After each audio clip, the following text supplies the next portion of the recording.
앞서 예고한 대로 개인 투자자 편에 서서 공매도 문제 짚어보겠습니다. 정철진 경제평론가 나와 있습니다. 어서 오십시오. 네, 안녕하십니까. 예.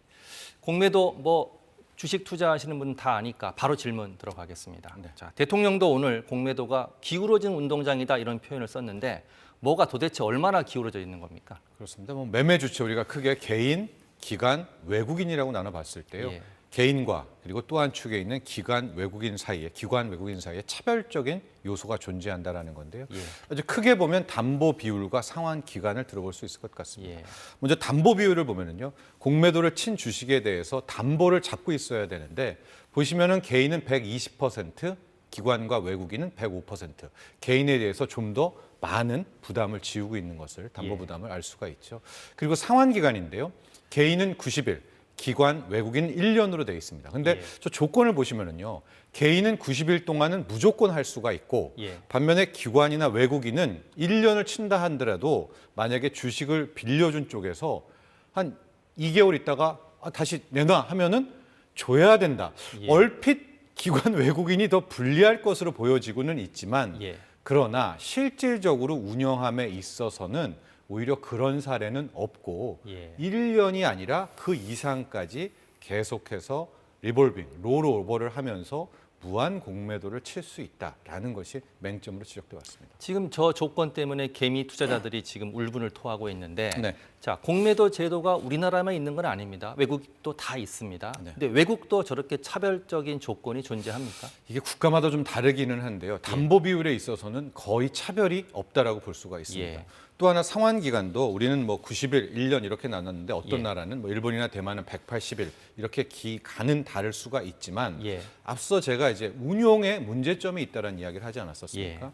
우리나라처럼 이렇게 특정 세력, 기관이나 외국인이 계속해서 공매도 포지션을 한번 털지 않고 무한대로 계속 이어갈 수 있게 허용하는 나라는 찾아보기가 힘듭니다. 불공정하다는 얘기인데 그렇습니다. 자, 잠시 또 얘기해 네. 볼게요. 정부가 내년 6월 말까지 공매도를 금지한다고 발표했습니다. 네. 자, 그런데 지금 개미들이 시장 조성자도 공매도를 못하게 막아야 된다. 이렇게 지금 얘기를 하고 있어요. 네. 이게 도대체 무슨 얘기입니까? 좀 어렵긴 하죠. 마켓 메이커라고 해서 가령 ETF를 한번 보겠습니다. 예. ETF 같은 경우에는 그 이제 특정 가격하에 매도 매수가 많이 몰리지가 않지 않습니까? 예. 그렇게 될 경우에 시장 조성자라는 자격을 받은 증권사나 이런 곳들에서 호가의 위아래를 이렇게 대줍니다. 예. 그러면 이제 ETF라는 게 실질적으로 그 지수 가격을 따라가게 되는 거니까 네. 그걸 보고 개인 투자자들이 ETF를 사게 되는 건데 예. 그런 시장 조성자 역할을 하게 되는 그런 그 자격증에 예. 기관들에 한해서는 만에 하나 손실을 볼 수가 있기 때문에 예. 인버스 ETF 같은 경우 할 경우에는 그 특정 몇몇 종목들에 한해서 스스로가 먼저 공매도를 쳐서 예. 그 리스크를 해지할 수 있게 해주는 그래서 과거에도 유동성 공급자 또 시장 조성자에 한해서는 공매도를 이제 허용해 왔던 것인데 이번에는 이제 개인 투자자들 또 개인들이 이것까지도 금지하라라고 지금 주장을 하고 있는 겁니다. 그런데 지금 현 시스템에서는 이걸 막을 수 있습니까? 혹시 막는다면 부작용은 없습니까? 네, 현실적으로 과거에 공매도 금지를 했을 때도 이 시장 조성자의 공매도를 건드린 적은 없었고요. 예. 아마도 이제 ETF라든가 또 ELW라든가 많은 파생 상품에 있어서 시장 조성자는 역할은 필요한 것이고요. 예. 그렇게 되면 또 이들의 공매도는 있어야 될 것 같은데 네. 아마도 개인들도 필요성이라든가 그들의 효용성을 알고 있음에도 불구하고 예. 이렇게 이런 시장 조성자의 공매도도 하면 안 된다, 다 금지시켜라라고 하는데 속내는 제가 보기에는 불신이 굉장히 많이 쌓여 시장에 있는 대한 것 불신. 같습니다. 아. 특정 종목 같은 경우에는 공매도를 금지했는데도 불구하고 오히려 대차장고가 쌓이게 되니까 그런 것들을 보게 될 경우에는 그동안에 쌓여왔던 불공정과 억울함들이 있지 않겠습니까? 예. 그런 것들이 이렇게 발현됐다라고 해서 아마도 이제 공매도 개선안으로 풀어야 될 여러 가지 중에서 그 신뢰의 문제도 분명히 굉장히 중요한 포인트라고 보여집니다.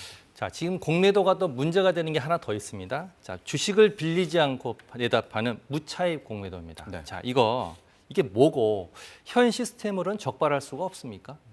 이런 겁니다. 현재 우리도 그렇고 외국도요. 차입 공매도만 허락을 하고 그렇죠. 있습니다. 그게 예. 뭐냐면 공매도를 칠 때 내가 주식이 없을지언정 적어도 누구한테는 빌려와서 그 주식을 매도해야 되는 건데 예. 지금 나오는 불법 공매도, 이 무차입 공매도라는 것은 빌리지도 않아 놓고 먼저 공매도를 때리고 주가가 떨어질 때 그 수익을 챙기는, 이거야말로 뭐 그냥 앉아서 무위험 수익이 되는 건 아니겠습니까? 예, 예. 그런데 최근에 우리나라에서 이 불법 공매도, 무차입 공매도들이 크게 늘어나고 있다는 것이고요. 예. 최근에 이복현 금감원장은 지금 우리나라에서 횡행하는 불법 공매도가 이미 수위를 넘어섰다. 예. 그래서 이번에 전격적으로 유예 기간 없이 이렇게 공매도 금지가 나온 데에도 예. 핵심적인 이유는 저 불법 공매도라고 볼 수가 있는데, 예.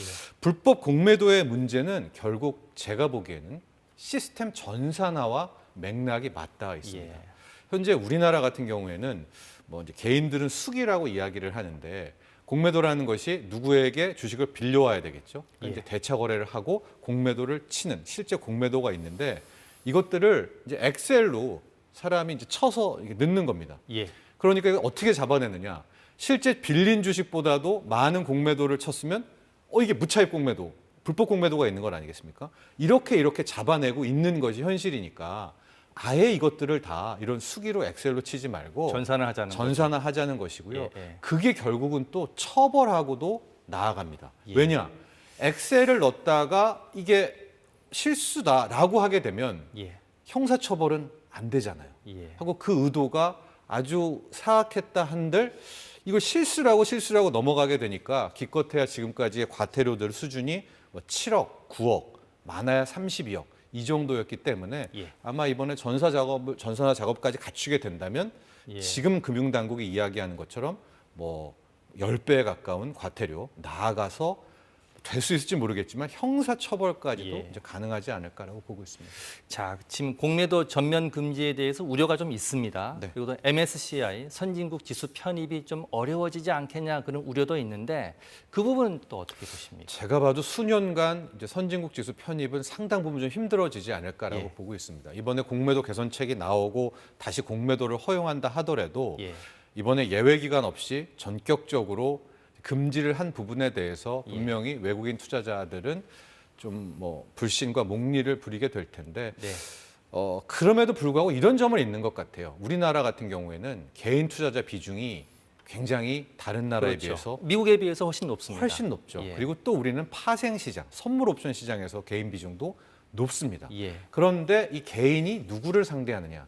기관과 외국인을 상대하게 되는, 이게 굉장히 다윗과 골리앗의 골리앗 싸움 싸움. 같은 부분이 있거든요. 예. 그렇기 때문에 앞으로 뭐 MSCI 선진국 지수에 편입이 되면 10조가 들어온다, 뭐 20조의 순유입이 된다 하더라도 우리 K 증시, 코스피와 코스닥에 있는 어떤 불공정한 이런 제도가 개선되지 못한다면 예. 수십조가 들어온다 한들 개인들은 또 당할 수밖에 없거든요. 그렇죠. 그래서 예. 아마 선후 관계에 있어서 뭐 고치는 게 먼저가 아닐까라는 그런 주장들이 설득력을 얻고 있는 겁니다. 예.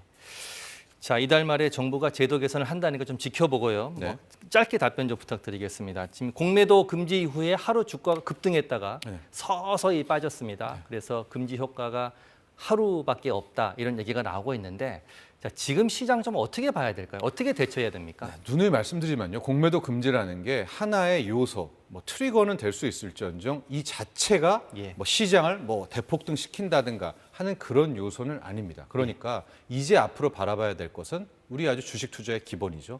뭐 실적이라든가 실적. 펀더멘탈이라든가 특히 지금 이 시점에서는 미국의 금리, 이 10년물 국채 금리가 굉장히 주식 시장에서는 크게 작용하고 있는데요. 예. 다행스러운 점은 제가 직전에 좀 들어와 봤는데 오늘 조금 전에 발표했던 소비자 10월 물가지수. 물가지수가 예. 많이 좀 떨어지면서 큰 폭으로 지금 10년물 금리가 떨어졌거든요. 예. 뭐 이렇게 매크로 변수들이 우호적으로 작용한다면 공매도 금지라는 것도 또 하나의 상승의 기폭제 효과는 될 수 있겠다. 이렇게 보고 있습니다. 예, 알겠습니다. 오늘 말씀 너무 감사합니다. 정철진 경제평론가였습니다. 고맙습니다.